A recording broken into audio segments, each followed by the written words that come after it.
Hello everyone, welcome back. My name is Vikas Sharma. Network analysis की series में last class में हम लोगों ने केवीएल केसीएल के बारे में बात की थी. हम लोगों ने कुछ क्वेश्चन भी प्रैक्टिस किए थे. इसी सीरीज़ को आगे बढ़ाते हुए आज के लेक्चर में we will discuss about the classification of electrical elements कि इलेक्ट्रिकल एलिमेंट्स में क्या क्या classification can be possible. Exam requirement के हिसाब से गेट में क्वेश्चन कभी कभी एक नंबर में पूछा जा सकता है. ईएस में, पीएसयू के एग्ज़ाम्स में, इसरो में ये क्वेश्चन नॉर्मली पूछा जा सकता है कि वो आपको कोई भी चार एलिमेंट्स के नाम दे दे and he can ask that कि which one of the following is active element, passive element. तो इस तरह के क्वेश्चन पूछे जा सकते हैं. बाकी जी ये जो टॉपिक है that is very important for interview part. Interview में जनरली इस तरह के क्वेश्चंस पूछ के स्टूडेंट को परेशान करने की कोशिश की जाती है.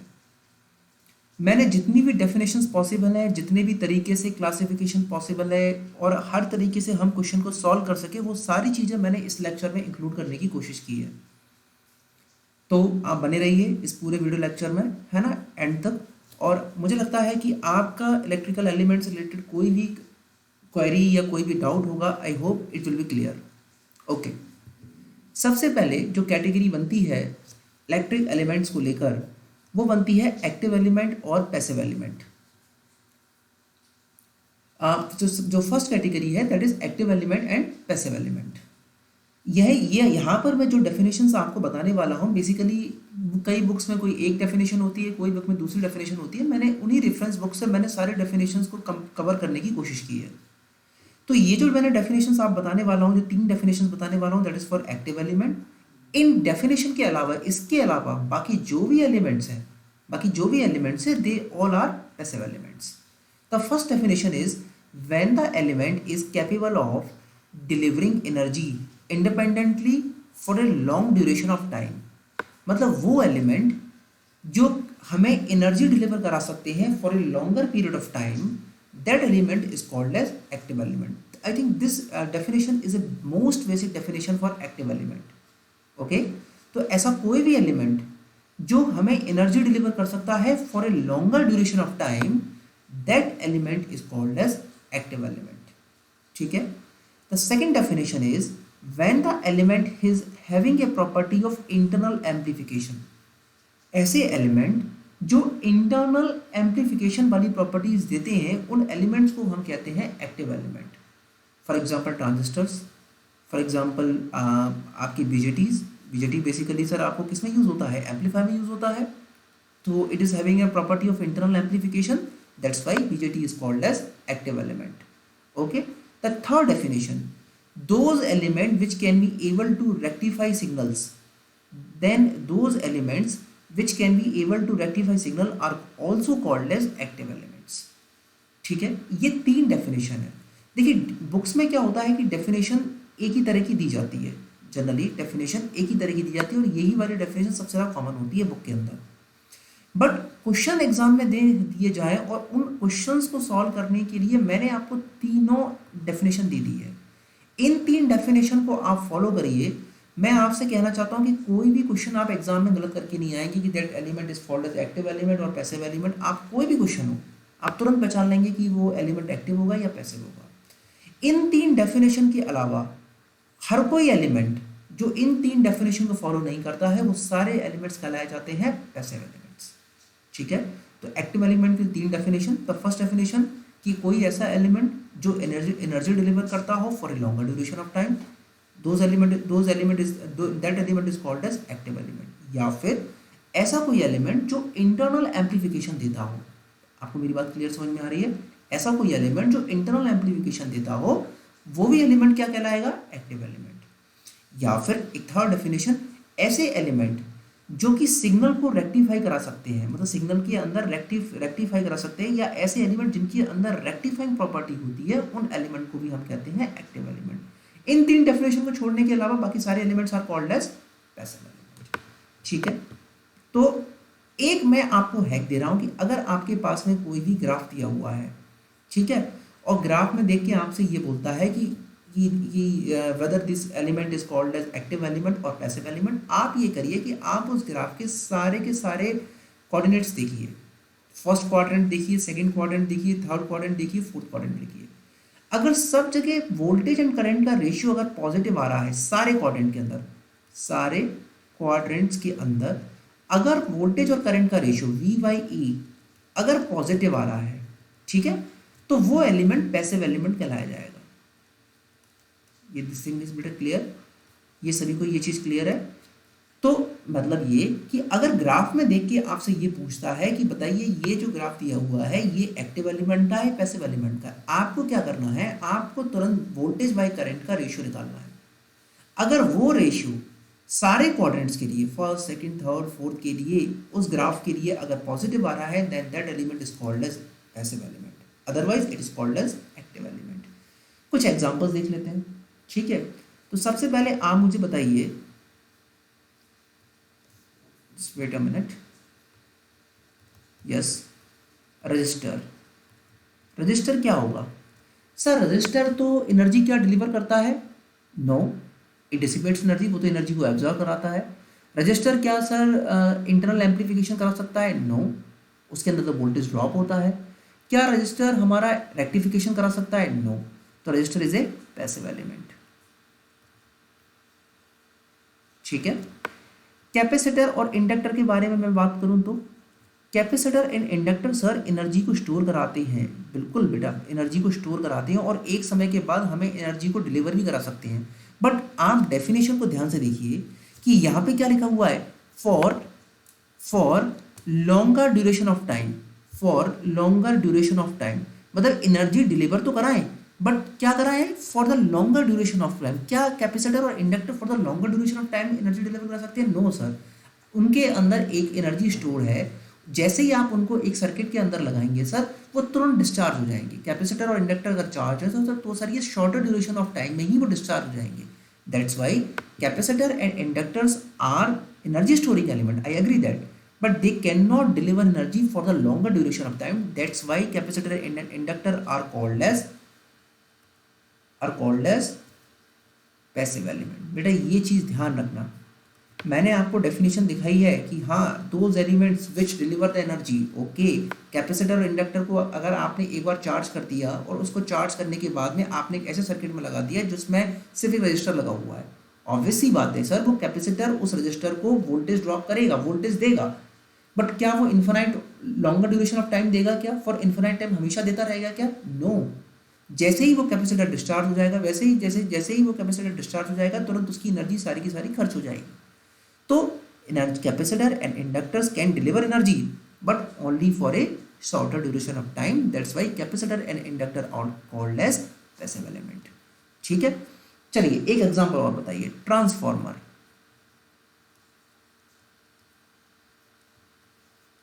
What can you say about a transformer बेटा? क्या transformer is an active element और पैसिव एलिमेंट? सर हमको तो पता है कि V1/V2 equal to N1/N2 transformer के लिए होता है। सर अगर मैंने सेकेंडरी कॉइल में नंबर ऑफ टर्न्स अगर ज़्यादा रखे, अगर मैंने सेकेंडरी कॉइल में number, what is N1? N1 is the number of turns of primary coil, N2 is the number of turns of secondary coil. अगर सर मैंने ट्रांसफार्मर कुछ इस तरीके का होता है ना, this is N1, this is N2, this is V1, this is V2। Sir अगर सर मैंने number of coil, number of turn sir अगर मैंने सेकेंडरी कॉइल के लिए अगर ज़्यादा रखे सर तो V2 की वैल्यू ज़्यादा हो जाएगी, तो सर इसने एम्पलीफिकेशन करा दिया, बिल्कुल करा दिया बेटा। बट एक चीज़ ध्यान रखो, ट्रांसफार्मर के लिए V1/V2 तो होता है, N1/N2 इक्वल टू I2/I1। तो अगर तुमने अगर N2 is greater than N1 किया, आई एग्री दैट बेटा कि V2 बढ़ जाएगा किससे? V1 से। बट इस वाले ग्राफ को तुम देखो I2/I1 में I1 किससे कम हो जाएगा? I2 से। मतलब ये कि sir V1/I1 equal to V2/I2 होता है ट्रांसफार्मर के लिए। मेरी बात समझ में आ रही है सभी को? Sir V1/I1 equal to V2/I2 होता है ट्रांसफार्मर के लिए। मतलब एनर्जी तो, और what is V1/I1? V into I is a power, into time कर दोगे तो क्या हो जाएगा? एनर्जी हो जाएगी। मतलब सर ये कि ट्रांसफार्मर के अंदर एनर्जी तो कांस्टेंट होती है, अगर आप वोल्टेज को बढ़ाओगे तो करंट कम हो जाएगा, अगर करंट को बढ़ाओगे तो वोल्टेज कम हो जाएगा। वो इस रिलेशन से मुझे पता पड़ रहा है। तो मतलब ये सर कि yes, transformer can amplify the voltage, transformer can amplify the current. अगर लेकिन आप करंट को एम्पलीफाई करेंगे तो वोल्टेज कम हो जाएगा। वोल्टेज को एम्पलीफाई करेंगे तो क्या हो जाएगा, आपका करंट कम हो जाएगा। But energy is always constant in both the coils, energy is always constant in both the coils. इसलिए सर ये एनर्जी डिलीवर नहीं करता, एनर्जी को एम्पलीफाई नहीं करता सर, मतलब हमें एनर्जी डिलीवर नहीं कर पाता है सेकेंडरी कॉइल में, आउटपुट में। That's why transformer is also a passive element. बेटा ये सारी चीज़ें ध्यान रखना, रजिस्टर, कैपेसिटर, इंडक्टर, ट्रांसफॉर्मर, यही सबसे ज़्यादा इंटरव्यू में क्वेश्चन है जो परेशान किए जाते हैं। मैं आपको बता रहा हूँ, मैंने ही कई बार इंटरव्यू दिए हैं, मैंने ही 1-2 इंटरव्यू दिए हुए हैं, पीएसयू के इंटरव्यू दिए हुए हैं। उन्होंने सबसे पहले क्वेश्चन मुझसे यही पूछा कि transformer is an active element और passive element.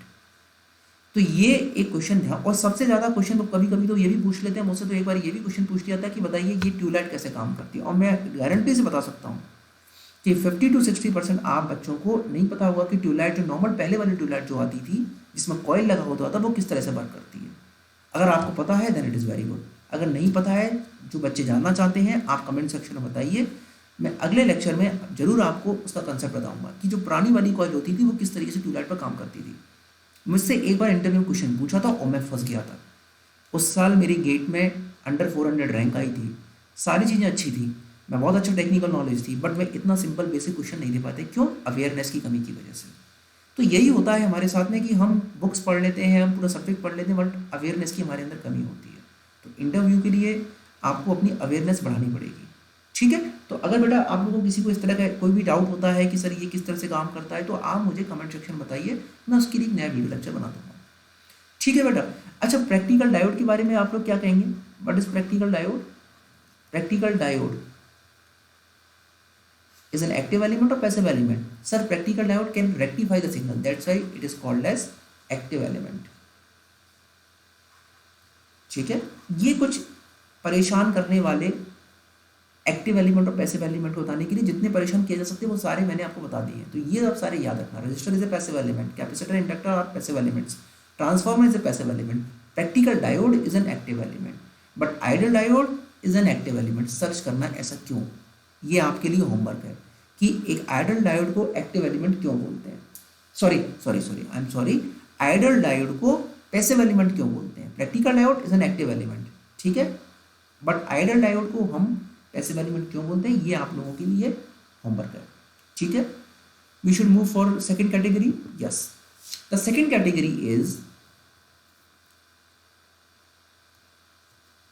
Category is bidirectional and unidirectional elements. इन्हीं का ही नाम होता है बाइलेटरल और यूनिलेटरल एलिमेंट्स, ठीक है। अब इनकी definition, when element properties and characteristic are independent on the direction of current, then element is called as bidirectional element. Current की डायरेक्शन चेंज करने से अगर उसकी प्रॉपर्टीज और कैरेक्टरिस्टिक या बोले ग्राफ अगर चेंज नहीं होता है तो वो elements are called as bidirectional element. ये सभी को बात ध्यान रखनी है, ठीक है, कि करंट की डायरेक्शन से अगर उसकी प्रॉपर्टीज में, उसकी कैरेक्टरिस्टिक में अगर कोई चेंज नहीं आता है, then those elements are called as bidirectional elements, rest are unidirectional element. Example diode के बारे में बेटा सोचो कि अगर मेरा करंट फॉरवर्ड वाइज में है, करंट अगर मेरा, for example this is my diode, ठीक है, मेरा करंट, मैं मान के चलता हूं कि मेरा करंट इस तरीके से इसमें है, मेंशन है, this is positive polarity, this is negative polarity, मेरा करंट की डायरेक्शन इस तरीके से है। तो बेटा तुम ये पता है कि सर अगर करंट की डायरेक्शन इस तरीके से है तो ये फॉरवर्ड वाइज होगा, अगर करंट की डायरेक्शन में रिवर्स कर दूं, अगर पोलैरिटीज को मैं अगर रिवर्स कर दूंगा तो ये क्या हो जाएगा, रिवर्स वाइज हो जाएगा। तो कैरेक्टरिस्टिक तो चेंज हो रही है ना, मतलब एक क्वाड्रेंट में कैरेक्टरिस्टिक दूसरी क्वाड्रेंट में कैरेक्टरिस्टिक दूसरी। तो अगर करंट की डायरेक्शन चेंज करने से उसकी कैरेक्टरिस्टिक चेंज हो रही है, then those elements are called as unidirectional element. Resistor, sir resistor के साथ तो कोई भी मतलब नहीं, जहां वोल्टेज दोगे वहीं उसको करंट मिलेगा। तो रेजिस्टेंस तो सर ऐसा एलिमेंट होता है कि आप किसी भी फॉर्म में आप उसको दे दीजिए, वोल्टेज दीजिए, क्या रेजिस्टेंस की कैरेक्टरिस्टिक चेंज होगी? No, resistance is always same. अगर 5 ओम का रेजिस्टेंस है तो 5 ओम भी रेजिस्टेंस रहेगा, वो चेंज नहीं होने वाला, ठीक है। तो that's why resistance is bidirectional property. Now हैक, ग्राफ में देख के आप ये देखिए कि अगर एलिमेंट बाइडायरेक्शनल प्रॉपर्टी को फॉलो करता है तो characteristic should be identical in opposite coordinate, या फिर मैं कहूं quadrant. characteristic should be identical in opposite quadrant but not in adjacent coordinates. मतलब ये कि अगर बाई डायरेक्शनल है, ठीक है, तो फर्स्ट और फोर्थ की करेक्टरिस्टिक सेम होनी चाहिए, और या फिर सेकंड और थर्ड की करेक्टरिस्टिक सेम होनी चाहिए। ऐसा नहीं कि फर्स्ट और सेकंड की सेम हो जाए। अगर फर्स्ट और सेकंड की सेम हो रही है तो वो बाई डायरेक्शनल नहीं होगा। अगर कोई एलिमेंट बाई डायरेक्शनल है तो अपोजिट क्वाड्रेंट जो है उनकी कैरेक्टरिस्टिक सेम होगी, मतलब फर्स्ट और फोर्थ की सेम होगी और सेकंड और थर्ड की सेम होगी। बस ये याद रखो, ग्राफ में कभी गलती नहीं करने वाले कि कोई भी एलिमेंट बाई डायरेक्शनल होगा या फिर यूनिडायरेक्शनल होगा। मैं अभी सारे एग्जांपल दूंगा, मैं आपको ग्राफ के सारे पॉसिबल एग्जांपल्स दूंगा, आप इजीली उसको बता सकते हो कि वो बाई डायरेक्शनल होगा या फिर यूनिडायरेक्शनल होगा। ठीक है, this thing is clear. Okay, now the third category, the most easy category is linear elements and non linear elements. Sir ये बहुत इजी है। Those elements which obey Ohm's law are called as linear elements. Simple relation, simple proportionality rule को follow करने वाले elements को हम Ohm's law कहते हैं। हम क्या कहते हैं? लीनियर एलिमेंट्स कहते हैं। ओम्स लॉ भी यही था कि voltage directly proportional to I या I is directly proportional to V, तो वो सारे एलिमेंट्स क्या कहलाएंगे बेटा? आपके लीनियर एलिमेंट्स कहलाएंगे। अब क्वेश्चन आता है सर ये कि रेजिस्टेंस तो मुझे पता है सर, आप करंट को वोल्टेज को बढ़ाते जाइए, करंट बढ़ता जाएगा, register is A linear element. But what about the capacitor and inductor sir? Capacitor और इंडक्टर को आप लीनियर एलिमेंट क्यों कह रहे हैं सर? देखो बेटा, कैपेसिटर हर ग्राफ की कैरेक्टरिस्टिक होती है। रजिस्टर की जो कैरेक्टरिस्टिक प्रॉपर्टी है वो ये कहती है कि आप ईएमएफ या वोल्टेज अप्लाइड करिए मेरे अक्रॉस, जितना ज़्यादा आप वोल्टेज अप्लाइड करेंगे, जिस वे से आप वोल्टेज को आप वेरीज करेंगे उसी तरीके से मैं करंट को भी वेरी करूँगा। तो रजिस्टर की जो कैरेक्टरिस्टिक डिफाइन हो रही थी वो किससे हो रही थी? वोल्टेज से और करंट से। बट क्या कैपेसिटर की कैरेक्टरिस्टिक वोल्टेज और करंट से डिफाइन होती है? No sir. रजिस्टर की कैपेसिटर की ये प्रॉपर्टी है कि आप मुझे कितना वोल्टेज अप्लाई करेंगे मैं उतना ही चार्ज स्टोर करूंगा अपनी प्लेट्स पर। तो what should be the ohm's law for capacitor? The ohm's law for capacitor is Q is directly proportional to V। बेटा ये बात समझ में आ रही है? तो capacitor follows the Ohm's law or not? Yes, it follows the Ohm's law, but the Ohm's law for capacitor is not V equal to IR. The Ohm's law for capacitor is called as Q equal to CV. बेटा ये बात समझ में आ रही है कि नहीं आ रही है? कैपेसिटर के लिए ओम्स लॉ क्या होता है? Q equal to CV। जैसे जैसे आप वोल्टेज को बढ़ाते जाएंगे वैसे वैसे चार्ज स्टोर होता जाएगा किसके ऊपर? कैपेसिटर के ऊपर। ये बात सभी को समझ में आ गई? Sir what about the inductor? Sir inductor के लिए क्या प्रॉपर्टी वोल्टेज और करंट होती है? नो, इंडक्टर ये कहता है कि आप कितना करंट चेंज करेंगे उतना ही मैं अपने कॉइल्स के अक्रॉस फ्लक्स क्रिएट करूंगा। ये बात सभी को समझ में आ रही है कि नहीं आ रही है? What is flux? सर उस कॉइल के अक्रॉस जितना करंट चेंज आप करेंगे उतना ही फ्लक्स डेवलप होगा। तो बेटा this is Ohm's law for inductor. ये बात ध्यान रखना। सर कैपेसिटर के लिए कैपेसिटर के लिए क्या ohm's law V equal to IR होता है? नो, कैपेसिटर के लिए ओम्स लॉ होता है Q equal to CV। Sir क्या रजिस्टर के लिए ohm's law V equal to IR होता है? यस बेटा, V equal to IR is for resistor. Sir क्या इंडक्टर के लिए V equal to IR ohm's law होता है? No, phi is directly proportional to I. Psi, this is actually called as psi.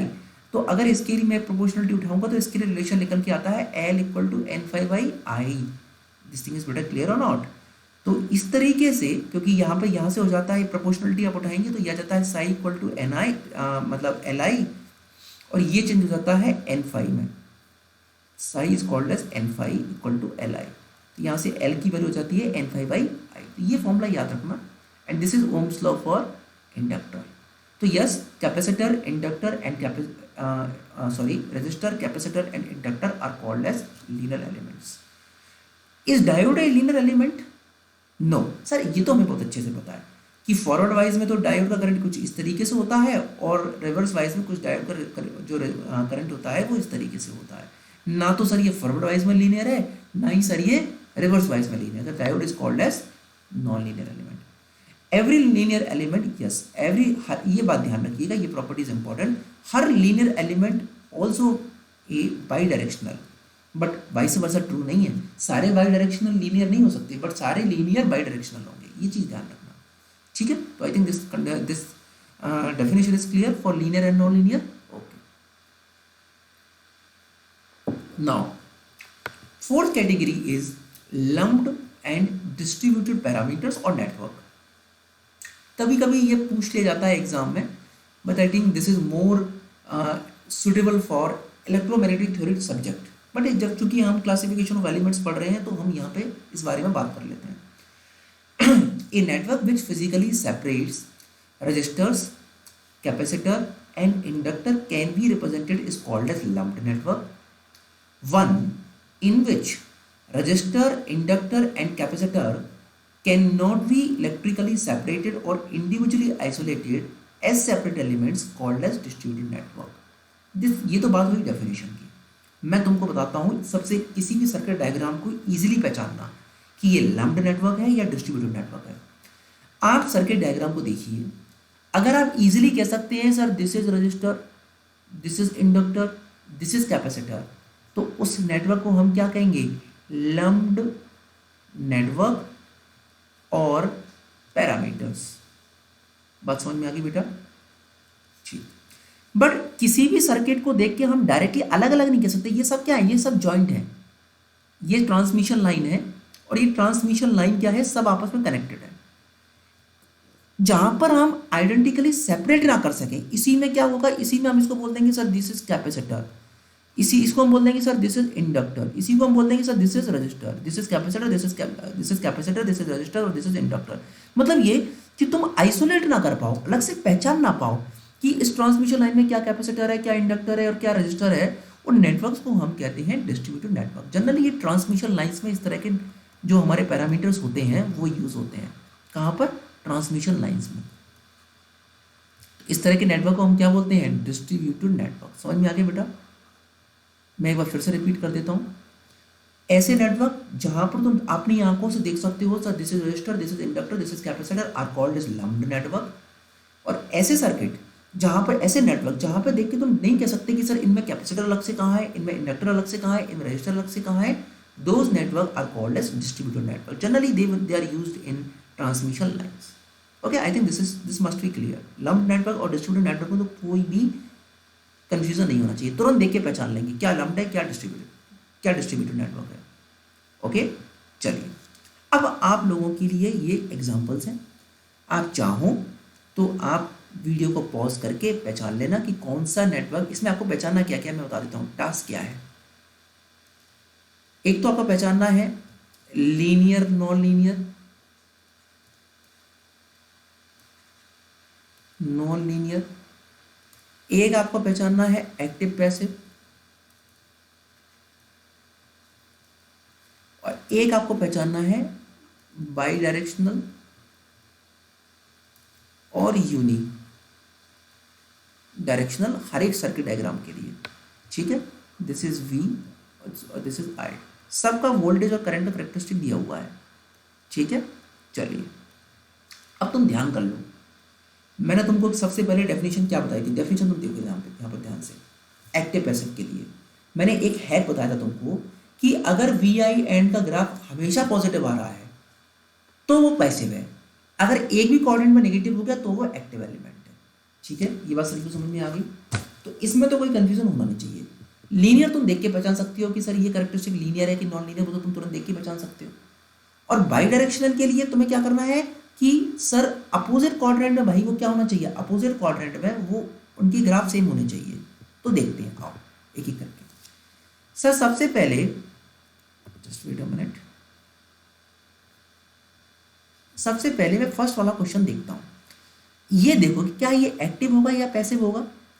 Sir passive होने के लिए हर graph की हर point पे वी आई पॉजिटिव होना चाहिए। सर देखिए फर्स्ट क्वाड्रेंट में वी भी पॉजिटिव, आई पॉजिटिव, तो इतने पोर्शन के लिए तो ये वी रेशो आई मतलब वी अपॉन आई पॉजिटिव।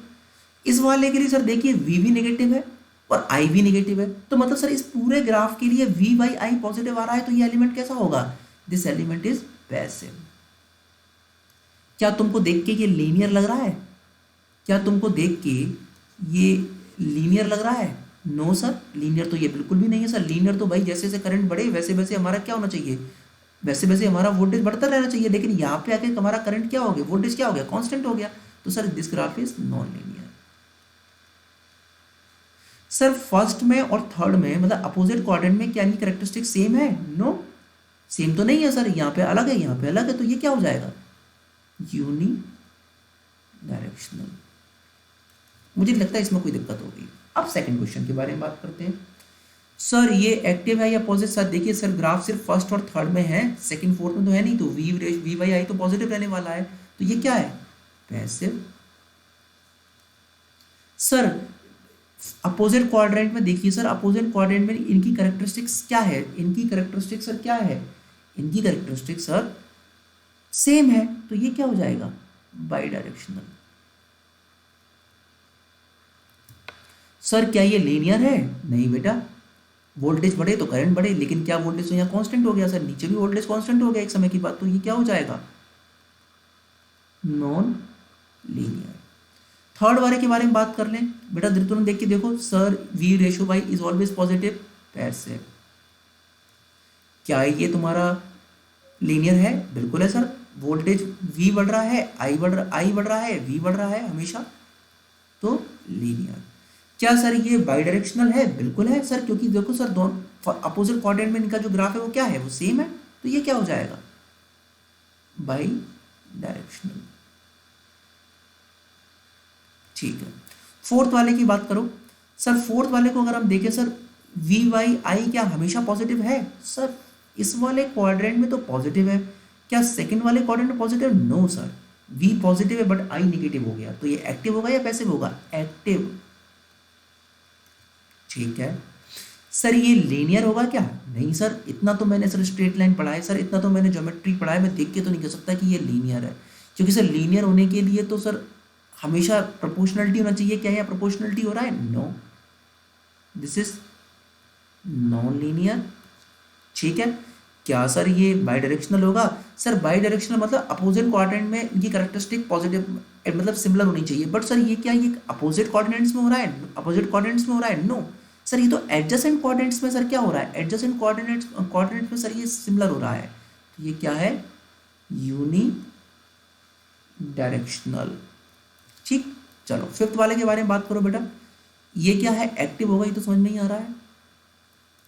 ठीक सर, ये देखिए सर, ये देखिए ये लीनियर जैसी लाइन दिख रही है बेटा, but v is directly proportional to i।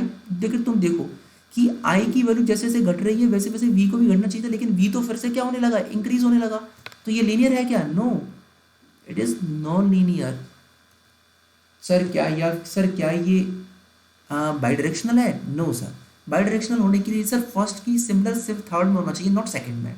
तो ये क्या हो जाएगा, यूनि डायरेक्शनल। ठीक है, तो मुझे लगता है कि इस तरीके से आप किसी भी क्वेश्चन में आप इजीली पहचान सकते हैं कि दैट एलिमेंट इज लीनियर और नॉन लीनियर, पैसिव और एक्टिव, बाई डायरेक्शनल और यूनिडायरेक्शनल। तो this is all about the classification of elements. मुझे लगता है कि इन एलिमेंट्स को क्लासीफाई किसी भी एलिमेंट्स को आप पहचान सकते हो ग्राफ को देखकर कि they are passive, non active, linear, non linear, unidirectional और बाई डायरेक्शनल। तो जितने भी पॉसिबल केसेस हो सकते हैं जो आपसे एग्जाम में पूछे जा सकते हैं, I think I have covered all the possible options. ठीक है, तो दिस इज बेटा all about the classification of elements. अब क्लास को एंड करने से पहले मैं आपको एक क्वेश्चन होमवर्क के लिए देना चाहूँगा। This is the your homework. ठीक है, आपको बेसिकली इसके लिए एक क्वेश्चन होमवर्क नंबर 1, इसके लिए आपको इक्विवेलेंट इंडक्टेंस बताना है with respect to A and B.